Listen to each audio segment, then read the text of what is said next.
What's up, pianists? Corey Lennox here for Piano with Corey, and right now we're in the middle of a journey of becoming a pianist. Let's get right into it and see what the map has next. Heck yeah, technique. So this video is going to be the ultimate crash course on technique. This is going to be the only video you ever need to watch on it. If you're new to the channel, make sure to hit subscribe for more awesome piano videos like this. I really want to make sure you stay till the end of this video because any one of these tips could change your piano playing life. And I'm going to give you my own personal ultimate piano technique exercise that fixes any technique issue before it even crops up. Let's get into it. So, technique mistake number 1. This is the absolute biggest mistake I see from self-taught pianists, people who've learned off YouTube, whatever. Here's the mistake I see. See if you can tell me what's wrong with this.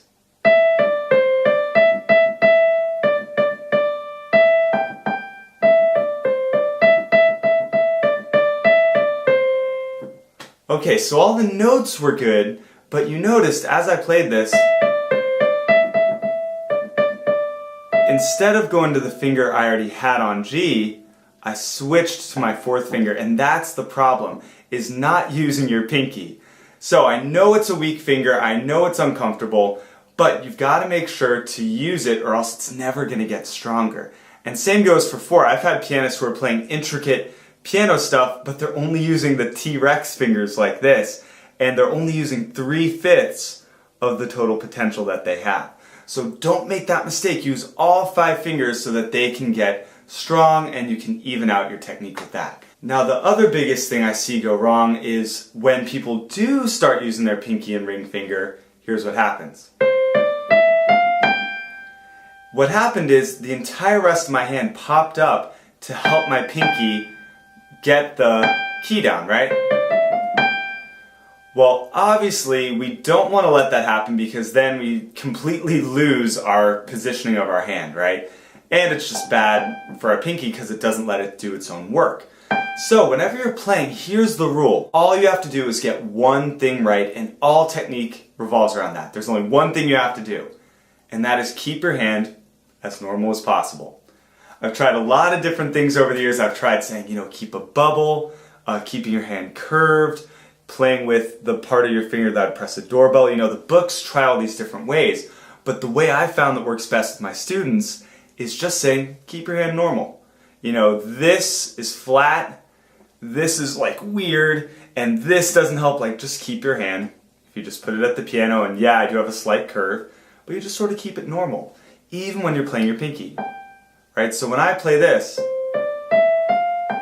I want to just keep my hand normal as possible. I don't want to let it fly up like that. Now, of course, it's easier said than done, and if you find yourself having trouble, I'm going to give you an exercise at the end of this video. Y'all know I'm huge on actionable homework for you. But let's get into 1 or 2 other things I see people do that I want you to avoid. Next up is the most subtle one I see. This is the sneaky one. So as you're playing, this could happen. Now, what happened there? Well, I flattened my pinky and ring finger. So as I went up, these two went totally flat. And this ties into sometimes the flattening out of the other fingers too, even the easy ones like this. Instead of playing with a nice curved finger, just pressing it like that, people who do this sort of flattened fingers thing will curve right there at the first knuckle, and it actually really hurts to do that to your finger. So when you're playing, if you're pressing the key like that and you're bending there, that's not good. And this comes from basically hitting the keys with this part of the finger, the fleshy part, instead of the part right here beneath the fingernail. So this is right, and this is wrong. See how on each note, I bent my fingers, or I bent my hand to try and get the bottom part of the notes instead of lifting up onto the fingertips. Yeah, that is painful. Don't hurt yourself, guys. The other biggest thing that'll happen, and I've seen this from some great pianists, is this. And what happened was, the fingers weren't bad, but you notice my thumb came completely horizontal, and this is another way of adding tension onto the pinky. So I've seen people do hand in where they go, and that thumb comes back time. So I don't want you to twist your thumb out. I want you to keep your thumb up. One of the last things I'm going to say is that we also don't want too much of what we're playing to come from our wrist. We want it to come from our fingers. So here's the difference. If I played this from my wrist, it would look like this. See how it's all coming from right here? We don't want that. Obviously I'm exaggerating. Sometimes it's smaller like that. But what we want to make sure is that it's coming from our fingers. So a way we can check that is just hold your wrist and make sure your notes are coming from your fingers and not from here. This last one is so weird, you're probably not even going to believe that I actually see this. But it's fairly common, and here's what it is. As someone's playing, this might happen. The pointer finger might just stay sky high the entire time. Unless they're using it, and then it goes right back up. So this is actually another way of getting strength into the other fingers. By lifting this up, you're helping the other ones go down, right? So as soon as this goes down, you force the other fingers to actually do their own work. Right? And again, it all comes back to keeping the hand normal. Now, if you can do all these things, if you can just use your pinky and your ring finger, if you cannot flip up or flip out, just keep it normal, you have good technique. If you can't do that, here's how we fix it. Here's the exercise. What we do is we play all 5 notes at the same time in our C position, and then we're going to play C, D, 1, 2, 1, 2, as you're holding the other ones down. Now what we're going to do is play all of them again, and then do 2 to 3, 2 to 3, 2 to 3, 2 to 3, 2 to 3, and so on. Trill it until you feel comfortable. Then all of them, 3 and 4. This is where it gets tough, guys. And then 4 and 5.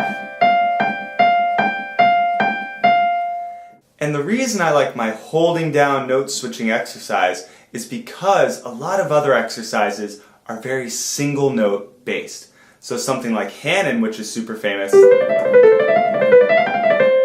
The problem with Hannon is, since it's single notes, you could totally still do all these bad technique things we talked about, like flipping up and flipping out. On the other side of the coin, the exercise I showed you fixes any problem you could possibly have before you even have it. Needless to say, practicing that exercise is your action step for this video. One last bonus thing to talk about is, even if you're playing with perfect technique, if you're playing in a tense way, that's wrong. So I could have great technique, but if I'm tensing, that's not what we want. We want it to be relaxed. And a great way to accomplish this is to play softly. Because when you play loud, it's easier to tense because you're pressing harder.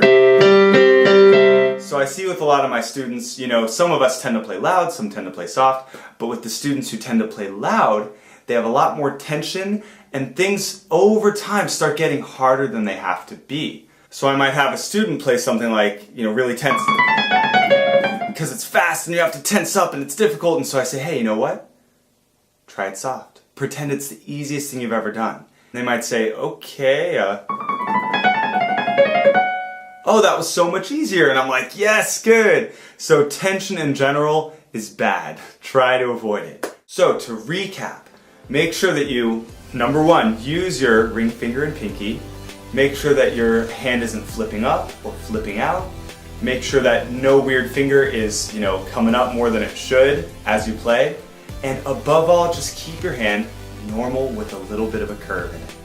That's all there is to it. So if you enjoyed this video or found it helpful, be sure to subscribe to the channel, like this video, share it with a friend, and above all, drop a comment below about what you want to see in future videos. Until next time,